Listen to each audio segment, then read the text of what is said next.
ശിവകെ വാസുവാസർ, താങ്കൾ RSSന്റെ ഗണവേഷം ധരിച്ചു നടന്ന, അല്ലെങ്കിൽ അതിന്റെ ട്രൗസറും അതിന്റെ വെള്ളഷർട്ടും കയ്യിൽ കണ്ടയും ഒക്കെ പിടിച്ച് ദീർഘവർഷങ്ങൾ ആ ധാരയ്ക്കൊപ്പം പോയ ആളാണ്. CPM-ലേക്ക് എത്തുന്നു. ഇപ്പോൾ 10ാമത്തെ വർഷമാണെന്ന് തോന്നുന്നു. അപ്പോൾ 100% കമ്മ്യൂണിസ്റ്റായി എന്ന് നെഞ്ചിൽ കൈവച്ച് പറയാൻ പറ്റുമോ? 100% കമ്മ്യൂണിസ്റ്റായി എന്ന് നെഞ്ചിൽ കൈവച്ച് പറയാൻ പറ്റില്ല. കമ്മ്യൂണിസ്റ്റ് ആകാൻ വേണ്ടി പരിശ്രമിച്ചുകൊണ്ടിരിക്കുക. എത്ര ശതമാനം വിജയിച്ചിട്ടുണ്ടാവും ചോദിച്ചാലോ? ഒരു 50% അങ്ങനെ വിജയിച്ചിട്ടുണ്ടോ? അത്ര എളുപ്പമാണോ കാര്യം? എളുപ്പമില്ല. താങ്കൾ ജനസംഘകാലം എന്ന് പറഞ്ഞാൽ BJP തുടർച്ചയായ അധികാരത്തിൽ വരുന്ന കാലത്തിന് മുൻപ് ജനസംഘകാലത്ത്, അല്ലെങ്കിൽ BJP ഒന്നുമല്ലാതിരുന്ന കാലത്ത് താങ്കൾ ജനസംഘത്തിലൂടെ വരികയും ദീർഘകാലം ആ പാർട്ടിയിൽ പ്രവർത്തിക്കുകയും RSSൽ പ്രവർത്തിക്കുകയും BJPയുടെ പടിപടിയായി വരികയും BJPയുടെ ജില്ലാ അധ്യക്ഷനാവുകയും, ഞാൻ മനസ്സിലാക്കുന്നത് BJPയുടെ ദേശീയ അധ്യക്ഷനെ തെരഞ്ഞെടുക്കുന്ന 200 ചില്ലുവാനം അംഗങ്ങളുള്ള ദേശീയ കൗൺസിൽ വരെ താങ്കൾ അംഗമായിട്ടുണ്ട് എന്നുള്ളത്. ശിവകെ വാസു മാസ്റ്റർ 46 വർഷമാണ്. 50 വർഷത്തിന് 4 വർഷം മാത്രം കുറവാണ്. അത് അക്കാലം അങ്ങനെ മാച്ചു കളയാൻ കഴിയുമോ മനസ്സിൽ നിന്ന്? പൂർണ്ണമായിട്ടും മാച്ചു കളയാൻ പറ്റില്ലല്ലോ. എന്നാൽ കുറെ ഭൂരിഭാഗവും മാഞ്ഞു പോയി. ഇനിയിപ്പോൾ കുറച്ച് ഭാഗവും കൂടി ഉണ്ടാവും അന്വേഷിച്ചാൽ. എന്ന് പറഞ്ഞാൽ RSS ഉള്ളിൽ കുറച്ചുണ്ടതാണ്. ഇല്ലില്ല, അത് മാഞ്ഞിങ്ങനെ പോയല്ലോ.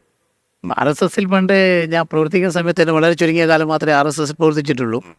പിന്നെ എല്ലാം രാഷ്ട്രീയത്തിലായിരുന്നു. അതുകൊണ്ട് തന്നെ പൂർണ്ണ ഒരു RSSകാരനാണ് എന്ന് എനിക്ക് പറയാൻ പറ്റില്ല. സദാ വത്സലയ മാതൃഭൂമി എന്ന ഗണഗീതം പാടിയവർക്ക് ബലികുടീരങ്ങളെ പെട്ടെന്ന് വഴങ്ങുമോ? പക്ഷേ അതിലൊന്നുണ്ട്. അതിനകത്ത് ബലികുടീരങ്ങളിലും താമരനെ പറ്റി പറയുന്നുണ്ട്. താമര മുകുളങ്ങൾ എന്ന് പറഞ്ഞിട്ടുള്ള സംഗതി ഉണ്ടല്ലോ. ബലികുടീരത്തിന് അതിനെ ഇതാക്കേണ്ട ആവശ്യമില്ലല്ലോ.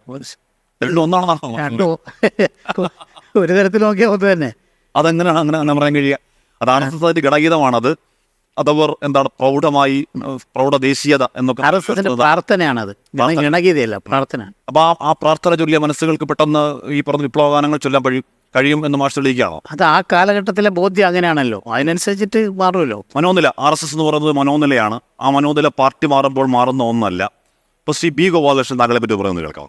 എനിക്ക് നന്നായിട്ടറിയാം, OK വാസു മാഷിന്റെ ശരീരം മാത്രമേ അവിടെയുള്ളൂ, മനസ്സും നമ്മുടെ പോലെ തന്നെയാണോ എന്നുള്ളത് എനിക്ക് നന്നായി. അധിക വർഷം മുമ്പല്ല, അങ്ങനെയാണോ? ശരീരം മാത്രമേ CPM-ലുള്ളോ?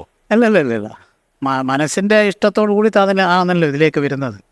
ഞങ്ങളോടൊക്കെ ചെയ്ത ചില പാതകത്തിന്റെ അടിസ്ഥാനത്തിൽ RSSനോടുള്ള ആ ആഭിമുഖ്യം മുഴുവൻ വലിച്ചെറിഞ്ഞുകൊണ്ട് തന്നെയാണ് ഞാനും എൻ്റെ സഹപ്രവർത്തകന്മാരും CPM-ലേക്ക് വന്നത്.